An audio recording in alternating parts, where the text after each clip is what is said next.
Stop being nice. It's ruining your life. You think you're a good person because you never cause problems. You say yes when you want to say no. You smile when you're angry. You apologize for things that aren't your fault. You tell yourself it's because you're kind, mature, the bigger person. But here's the truth you don't want to hear. You're not nice. You're afraid. Afraid of conflict. Afraid of rejection. Afraid that if you show your real self, people will leave. So you've built a personality made of politeness, and now you're wondering why no one respects you. The Stoics had a word for this: cowardice disguised as virtue. If you don't fix it, you'll spend the rest of your life angry at a world that only treated you the way you taught it to.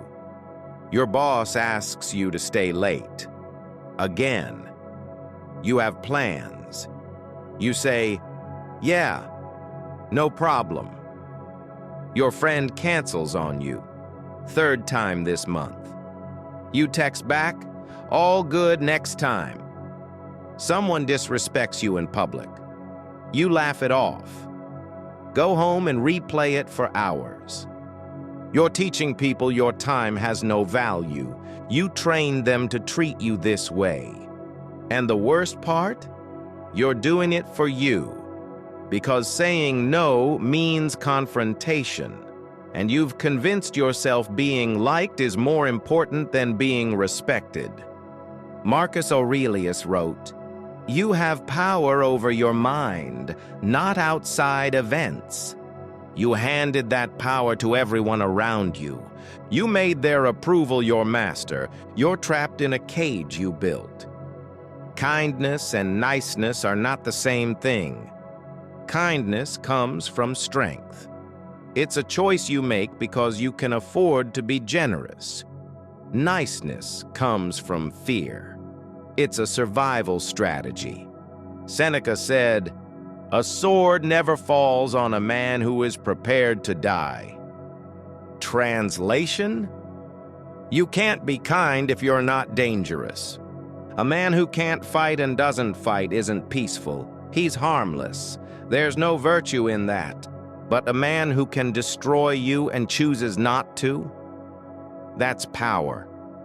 That's real kindness. This isn't about intimidation. It's about self-respect. A mother protecting her child is dangerous. A person standing up for their values is dangerous. Danger doesn't mean cruelty. It means you won't be pushed. Right now, you're not choosing peace. You're just too scared to go to war. Carl Jung warned that most people bury the part of them capable of saying enough. And the deeper you bury it, the weaker you become. You can't set boundaries if you're afraid of your own anger. The goal isn't to become cruel. The goal is to integrate your shadow so you can choose to be good. Not because you're weak, but because you're strong. So what happens when you stop being nice? People respect you more. Not because you're louder, because you respect yourself first. The wrong people leave. The ones who only liked you because you were easy to control will disappear. Let them. You become calm. Right now, you're at war with yourself. You say yes, but mean no. You smile, but feel rage. When you stop, the war ends. Marcus Aurelius said, "If you are pained by any external thing, it is not this thing that disturbs you, but your own judgment about it." You've been judging yourself for wanting boundaries. Stop judging, start acting. Here's how you start. Step 1. Stop apologizing for nothing. Notice how often you say, "Sorry," when you've done nothing wrong. "Sorry, can I ask a question?" Stop. You're training people to see you as an inconvenience. Replace sorry with thank you.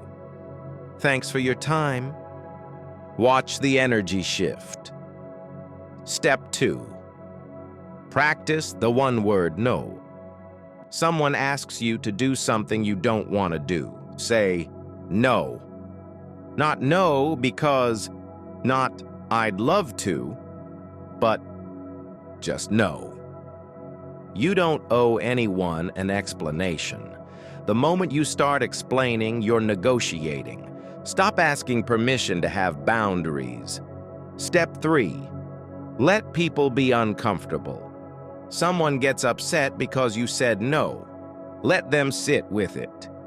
Epictetus said, if someone is unhappy, remember that their unhappiness is their own doing. You've spent your life trying to control how people feel about you. It's exhausting, and it doesn't work. This doesn't mean being callous. If someone you love is hurt by a boundary, acknowledge it without rescinding it. I understand you're upset. The answer is still no.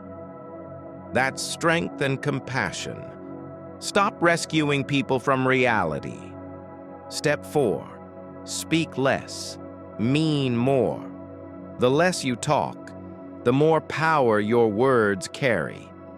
Stop over-explaining. Stop filling silence. Say what you mean, then stop. Watch people lean in. Here's what boundaries actually do. They filter your life. The wrong people leave. The right people stay. Not because you demanded respect, because you expected it.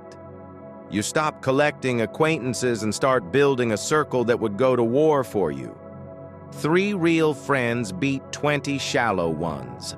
6 months from now, you walk into a room and people notice. Not because you're loud, because you're solid. You sleep better. You're not replaying conversations anymore. You look in the mirror and recognize yourself. You become the kind of person you would respect. And here's the secret. Once you stop being nice, you become truly kind. Because kindness without boundaries is just people-pleasing. Kindness with boundaries, that's love. That's strength. Marcus Aurelius ruled an empire, fought wars, made impossible decisions. He wrote, "Waste no more time arguing about what a good man should be. Be one." He didn't get there by being nice. He got there by being real. You have a choice. Keep being nice. Keep swallowing your truth. Keep wondering why life feels like it's happening to you. Or stop. Stop apologizing. Stop explaining. Stop shrinking. Start setting boundaries. Start saying no. Start being the kind of person who doesn't need permission to exist. People will be confused. Some will be angry. Let them. Because on the other side is a life where you're finally free. The Stoics didn't seek comfort. They sought truth. So stop being nice. Start being you.